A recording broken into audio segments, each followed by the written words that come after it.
하나님께서 기뻐하시고 남에게는 본이 될 만큼 훌륭한 신앙생활을 해 나간다는 것은 말처럼 쉬운 것이 아닙니다. 그것은 마치 마라톤 선수가 자신과의 싸움 속에서 갖가지의 장애물과 고비를 넘기며 주저앉지 않고 꾸준히 뛰는 것과 같은 것입니다. 오늘 우리가 읽은 본문의 기자도 이런 경기장의 모습을 연상하면서 기록했습니다. 신앙생활은 마치 수많은 관중들 앞에서 경주를 하는 것과 같다는 것입니다. 그러므로 어떻게 경주할 것인가라는 물음은 운동을 하는 선수들의 고민뿐만 아니라 우리 믿는 자들의 고민이기도 한 것입니다. 이 시간 오늘 주어진 본문을 통해서 믿음의 경주를 하는 자로서 어떤 조건을 가져야 되고 또 경주자가 바라보아야 할 대상 무엇인가, 그런 점들을 살펴보도록 하겠습니다. 먼저 경주자의 조건이 무엇이겠습니까? 마라톤 경기가 있어서 출전하는 사람이 있다고 그래요. 또 마라톤 선수가 돼서 1등을 하고 트로피를 받아서 이름도 좀 내고 싶고 뭐 그러고 싶은 사람이 있다고 그래요. 그런데 누구나 그런 걸 보면 나도 저랬으면 좋겠다, 그런 생각할 수 있을 겁니다. 그런데 아무나 그렇게 할 수 없잖아. 그러고 싶은 마음이 강렬하고 그것이 인생의 목표가 된다면 어떤 조건을 갖춰야 되느냐 하는 거예요. 먼저 짐을 내려놓아야 하는 것입니다. 1절을 보면 모든 무거운 것과 얽매이기 쉬운 죄를 벗어버리고 라고 기록하고 있습니다. 아무리 잘 달리는 선수라도 몸에 무거운 것을 짊어지고 달리면 어떻게 되겠습니까? 잠깐 동안이야 달릴 수 있겠지만 무거우면 무거운 만큼 금방 지치고 말 것입니다. 믿음의 경주에서도 마찬가지예요. 무거운 것들을 벗어버려야 하는 것입니다. 그러면 신앙의 경주, 믿음의 경주에서 무거운 짐이란 무엇을 의미합니까? 오늘 보면 말씀에 나와 있는 거예요. 죄입니다. 죄. 그 죄가 무엇이건 믿음의 경주에서 죄를 가지고 출발하면 결국은 뛰지도 못하고 지쳐 넘어지고 말게 되는 것입니다. 오늘 본문 1절에서의 얽매인다는 말의 어원의 뜻이 바로 다리에 엉겨붙어서 넘어진다, 그런 뜻을 가지고 있어요. 그러니까 믿음의 경주에 있어서 죄는 무거운 짐이 되기도 하고 또한 다리에 엉겨붙어 넘어지기도 하는 것입니다. 인간은 세상 안에서 연약한 육체를 가지고 사는 한 완전히 죄에서 떠날 수는 없습니다. 그런데 우리가 죄를 지을 때마다 우리에게 엉겨 붙는 것이 있어요. 그걸 바로 죄책감이라고 하는 것입니다. 그 죄책감이라는 무거운 짐을 잘못 처리하면 그것 때문에 낙심하여 넘어지게 되는 그런 결과를 초래하게 되는 것입니다. 오늘 아침에 운전을 하고 오면서 내가 좀 복잡했던 때가 있었어요. 별로 내가 그게 죄였지 이렇게 생각하지 못했던 것인데 굉장히 마음이 안 좋았을 때, 그래서 여기를 막 돌아서는데 갑자기, 그래서 오면서 한 1분 정도 회개하면서 여기 운전을 해왔어. 회개시키는 것이지, 하나님께서. 이런 설교할 때 너부터 깨끗해, 그 말씀하시는 것 같아. 아주 잊어버리고 있으면 상관이 없겠지. 근데 그건 신앙인으로서 마땅한 자세가 아닌 것이죠. 죄를 졌는데 내 양심을 무디게 하고 고통스러우니까 생각을 아예 안 하려고 그래. 그건 잘못된 자세입니다. 잘못되어진 것을 내가 시인할 수 있는 그런 정도가 되는 그런 죄의 요소가 보이면 또 느껴지면 하나님께서 주시는 메시지예요. 회개하셔야 되는 거예요. 그게 짐이 되면 안 된다는 겁니다. 물론 죄책감을 느낄 수 있다는 것은 아주 건강한 신앙인의 양심인 것입니다. 금방 말씀드렸지만 죄를 짓고 또 어떤 옛날에 졌던 죄가 생각이 났는데도 불구하고 아무런 죄책감이 생기지 않는다면 그게 어디 신앙인이겠습니까? 믿지 않는 세상 사람들도 분명히 그러한 마음이 있을 텐데, 하나님께 죄를 범하고도 아무렇지 않다면 아주 심각한 겁니다. 양심에 뭐 했다고 그럽니까? 성경에서 양심에 화인 맞았다, 그렇게 말하는 거예요. 그런 사람들이 있기는 있는 것 같아. 나는 한국의 요즘에 조국이를 보면은 이 사람이 보통 사람이 아니구나, 그런 생각을 하고 있어요. 근데 그런 생각만 하면 내 죄는 생각 안 하고 자꾸 그 사람만 공격하게 되잖아. 그것도 좋은 모습은 아니에요. 그것을 통해서 내게 그런 것이 없는지를 돌아보는 계기가 되어야 된다는 거예요. 그게 신앙인의 자세인 것입니다. 자, 중요한 것은 죄책감을 어떻게 처리해야 하는가, 그것입니다. 여러분, 주께서는 마태복음 11장 28절에서 수고하고 무거운 짐진 자들아 다 내게로 오라, 내가 너희를 쉬게 하리라, 이렇게 말씀하세요. 주님은 우리의 죄의 짐들을 처리하기 위해서 이 땅에 오신 것입니다. 누구든지 어떤 무거운 죄의 짐이든지 주님께 맡기라는 것입니다. 주님은 심지어 우리가 하나님께 범한 불순종의 죄, 영원한 멸망에 이를 정도로 죄값이 크고 무거운 짐까지 맡으시고 십자가에서 해결하신 것입니다. 어떻게 해결하셨어요? 죽으신 겁니다.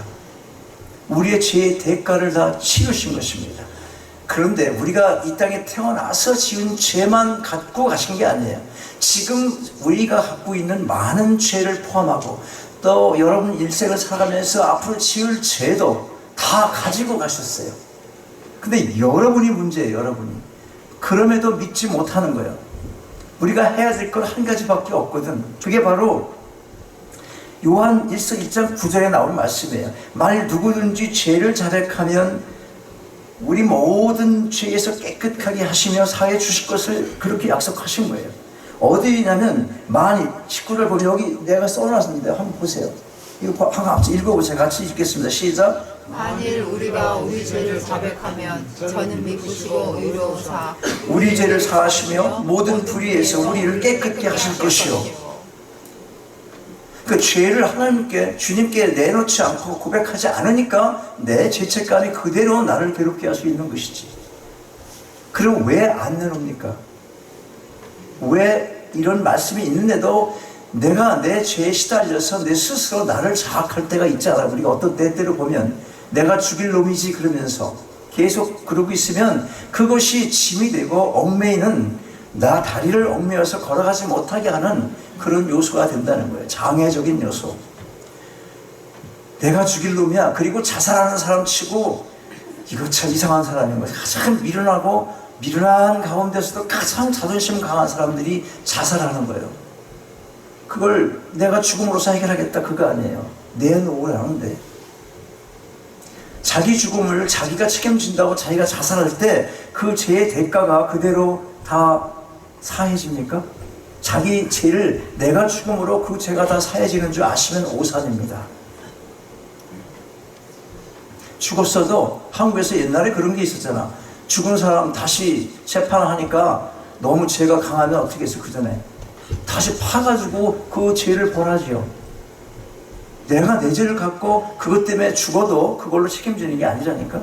그 죄의 대가는 항상 있는 거예요. 그런데 하나님께 고백하면 될 죄를 내가 계속 갖고 그것 때문에 움츠리고 있으면 정말 바보라는 거예요. 이 말씀을 믿으셔야 하는 것입니다.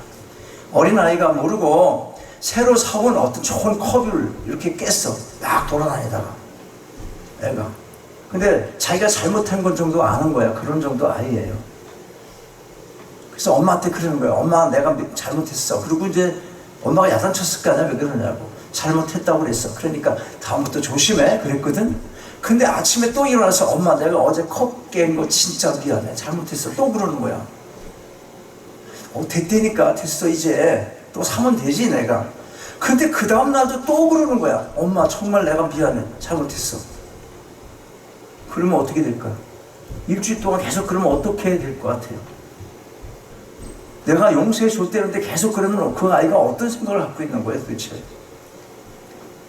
자꾸 그러면 진정성도 없어 보이고 그게 죄의 용서가 뭔지도 모르고 예수께서 우리의 죄의 대가를 다 치르고 돌아가셨다고 그러는데도 불구하고 내가 죽일 놈이지 그러면서 맨날 그러고 신앙생활을 하면 그게 온전한 이 삶의 변화가 오겠냐는 거예요.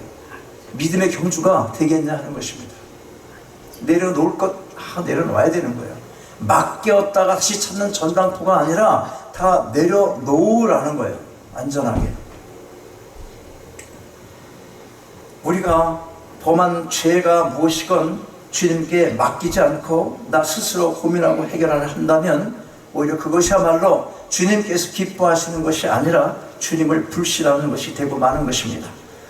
이 말씀을 믿으십니까? 요한일서 2장 9절.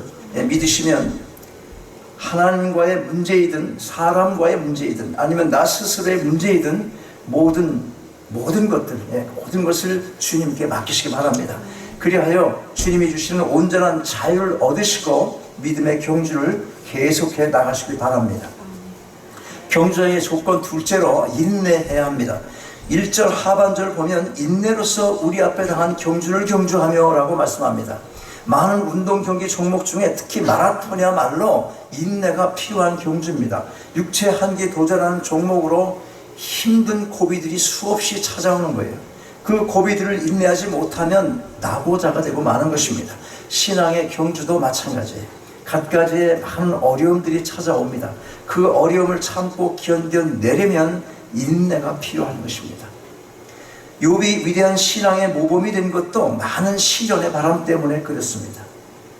그 거센 바람이 연이어 불어올 때 그는 하나님을 떠나지 않았어요. 하나님께 오히려 더 가까이 가며 내가 7번 단련된 후에 정금같이 나오리라, 그런 신앙 고백으로 외친 것입니다. 이 시대의 믿음의 사람들 어떻습니까? 어떤 사람은 시련과 어려움의 바람이 조금만 불어와도 하나님을 원망하고 자꾸 교회를 멀리합니다. 자연히 믿음의 친구들을 부담스러워하는 거예요. 교회에서 하던 것도 나 이제 이거 내려놓고 싶습니다. 12월 달에 그런 얘기가 제일 많다고 그래요. 내년에 성가대를 내려놓겠습니다. 무슨 우린 뭐 내려놓을 것도 없겠지. 성가대가 없으니까. 설거지 하는 것 좀 빼주세요. 그거는 내려놓는 게 아니에요. 하기 싫다는 거예요. 믿음이 없다는 거예요. 내려놓는다는 의미가 뭐겠어요? 내려놓는다는 것은 내가 갖고 있는 모든 것, 그런 자격이 됨으로써 얻어지는 많은 이익이 있고 내가 이렇게 함으로써 많은 유익을 얻을 수 있는데 그걸 내가 내려놓는다는 거, 그걸 안 받겠다는 거야. 이건 희생이잖아.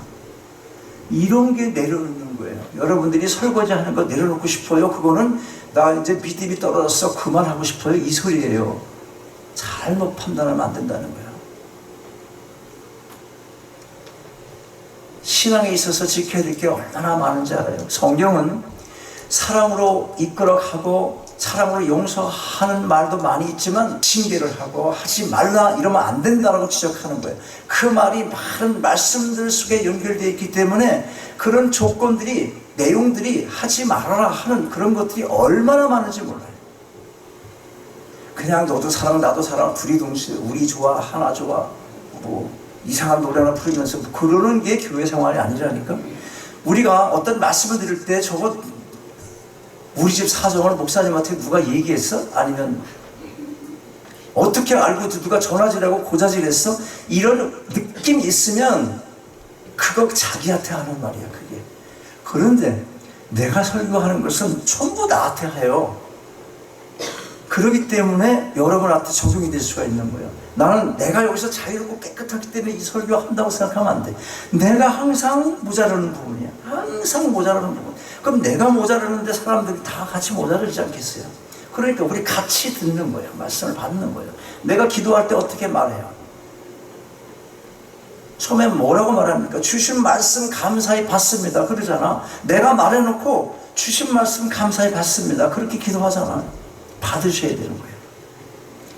설교를 들었는데 아무것도 아니야. 치는 것도 없고 아무것도 없고 위에서 고기 빨리 저거 고기 냄새 나는데 저거 빨리 먹었으면 좋겠다. 그런 생각이나 하고 있고 그러면 되겠냐고. 말씀으로 내가 무엇인가를 내가 돌아보고 내 마음이 좀 상하는 그런 어떤 언어가 나온다 하더라도 이게 하나님 주시는 메시지로 받으면 그게 복이지. 은혜 받았다는 것은 크게 은혜 받은 거예요. 말씀을 들었는데도 뭐야 이거 오늘 이거 왜 교회 와? 맨날 내가 하는 말이 그 말이잖아. 왜 교회 와? 그런데 우리 교회는 왜 사람을 목사님이 쫓아낸다고 그래? 이렇게 알아들으면 안 되잖아. 쫓아나는 게 아니라 교회 왔으면 예배를 온전하게 드리고 말씀 앞에 순종함으로 내가 결단하는 이런 자세가 필요하다는 거예요. 이 시대의 믿음의 사람들 어떻습니까? 자, 어떤 사람 시련의 바람 조금만 불어도 하나님 원망하고 교회 멀리해요. 자연히 믿음의 친구들 부담스러워합니다. 그런가 하면 어떤 사람들은 자신에게 다가온 그 어려움 때문에 하나님 앞으로 더 가까이 나가서 하나님을 의지하고 기도합니다. 이런 사람들은 자신에게 닥친 그 고난 때문에 오히려 정금 같은 믿음을 소유하게 되는 것입니다. 인내하심으로 흔들리지 않는 이러한 견고한 믿음을 소유하게 되시길 바랍니다. 경주자의 조건 셋째로 예수님을 바라보아야 합니다. 2절 말씀 앞부분 보니까 이렇게 시작해요. 믿음의 주요 온전케 하시는 이인 예수를 바라보자. 경주자는 자신이 도착해야 할 지점, 곧 목표가 무엇인지를 분명하게 알고 뛰어야 합니다. 빨리 뛰기는 하는데 결승점을 바라보지 않고 뛴다면 어떻게 되겠습니까? 아무리 빨리 달려도 헛수고를 하게 될 가능성이 너무 많습니다. 차라리 느리게 뛰었더라면 되돌아오는 시간이라도 덜 걸릴 텐데 빨리 뛰었어. 그러니까 한참 다른 데로 갔어. 다시 돌아와야 되니까 얼마나 고생이 많겠습니까? 믿음의 경주를 하는 사람들에게 있어서 바라보고 달려야 할 그 대상이 누굽니까? 방금 읽은 2절 말씀 뭐예요? 믿음의 주요 온전케 하시는 이인 예수를 바라보자. 누굽니까? 누구? 예수를 바라봐야 되는 겁니다. 그러면 왜 예수를 바라봐야 합니까? 첫째로 믿음의 주이시기 때문에 그렇습니다. 믿음의 경주를 하는 우리에게 믿음을 주시는 분이 예수님이라는 사실이에요. 믿음은 인간의 노력으로 얻어지는 것이 아니라 하나님께서 은혜로 주어지는 선물입니다. 육체의 경주는 체력의 힘으로 하지만 신앙의 경주는 믿음으로 하는 겁니다. 베드로가 믿음이 약해서 물에 빠져갈 때 그가 무엇했어요? 한 짓이 뭐예요? 처음에 액션이 뭡니까? 그가 뭘 했어요? 예수를 바라보며 손을 내밀었습니다. 믿음이라는 것은 내가 믿어요. 그런데 하는 거 보면 전혀 아니야. 그러면 믿음 없는 거지. 그 믿음이 무슨 믿음입니까? 믿음이 있었으면 손을 내밀잖아. 물에 빠져서 급하니까 내밀잖아. 믿음이라는 건 그런 정도가 돼. 여러분 뭐든지 신앙생활에 나태해지는 경향이 있다면 여러분이 이 믿음이라는 게 무엇이고 얼마나 중요한 그 믿음의 길이, 이 경주가 얼마나 중요한 것인지를 내가 깨닫지 못하기 때문에 행동이 없는 것이죠. 믿음은 살아서 움직여서 삶으로 나타나야지 그게 산 믿음이 되는 것입니다. 손을 내밀 줄 알아야 돼요. 믿음이 약해질 때가 있으세요? 믿음의 주이신 예수님 바라보시기 바랍니다. 자, 믿음의 경주자가 왜 예수를 바라봐야 합니까? 둘째, 온전케 해주시는 분이기 때문에 그렇습니다. 다시 2절 말씀을 보면 그분이 온전케 하시는 이라고 기록하고 있어요. 온전케 해주신다는 것은 믿음의 경주를 실패하지 않고 온전히 뛸 수 있도록 도와주시는 분이라는 의미입니다. 넘어질 때마다 힘주시고 용기 주심으로 전 코스를 마치게 인도하시는 분이 주님이신 것입니다. 마라톤 경기를 하는 사람들이 중간에 힘을 얻기 위해서 물을 마십니다. 그런데 조금 가면 또 갈증이 있었어요. 또 생깁니다. 그러나 예수님께서도 물을 주시는데 이 물은 우리가 마시는 물 같지 않아요. 무슨 물이라고 말씀하세요? 생수, 생명의 물이라 그렇게 말씀하세요. 세상의 물은 배부르게 마시고 그러고 또 마시고 자꾸 마시고 나도 또 목이 마른데 예수님께서 주시는 물은 영원히 목마르지 않는 생수인 것입니다. 주께서 직접 말씀하셨어요. 기억나세요? 수가성에 물을 길러온 사마리아 여인에게 하신 말씀, 내가 주는 물을 먹는 자는 영원히 목마르지 아니하리니 나의 주는 물은 그 속에서 영생하도록 솟아나는 샘물이 되리라. 엄청난 선언 아닙니까? 무슨 물이 필요하십니까, 여러분? 마시고 마셔도 갈치게 나는 세상의 물, 물론 마셔야 돼요. 그걸 비유하시라고, 영적인 물로 비유하시라고. 여러분, 우리 모두는 주님이 다시 오실 때까지 믿음의 경주를 해야 합니다. 때때로 주저앉고 싶을 만큼 힘이 들 때 우리를 온전케 해주시는 예수님 바라보시기 바랍니다. 왜 예수님 바라봐야 합니까? 셋째, 십자가의 고통을 참으신 분이기 때문에 그렇습니다. 계속해서 2절 중반 이후를 보니까 저는 그 앞에 있는 즐거움을 위하여 십자가를 참으사 부끄러움을 개의치 아니하시더니 이렇게 기록합니다. 십자가 뒤에 있는 영광과 승리를 생각하며 십자가의 무거운 고통과 고난과 부끄러움을 참으셨다는 말씀인 것입니다. 그렇다면 우리 또한 믿음의 경주에서 낙심하게 될 때마다 우리보다 먼저 고난과 고통을 참으시고 돌아가신 주님 바라보며 위로와 용기를 얻어야 마땅하지 않겠습니까? 십자가의 은혜가 믿는 자들에게는 능력이며 힘이 되는 것입니다. 여러분의 믿음의 경주 어떠십니까? 잘 뛰고 계십니까? 잘 뛰고 계십니까? 속도가 납니까? 주저앉고 싶으십니까? 혹시라도 무거운 짐 아직도 지고 계십니까? 혹시라도 목표는 잃지 않으셨는지 무거운 모든 짐들을 주님께 다 맡기시기 바랍니다. 그리고 하늘나라의 소망 잃지 마시고 오직 우리 위에 십자가 지신 예수님만 바라보시기 바랍니다. 그래서 힘든 자신과의 싸움에서도 늘 승리하셔서 믿음의 경주를 끝까지 달려갈 수 있게 되시기를 주님의 이름으로 축원합니다.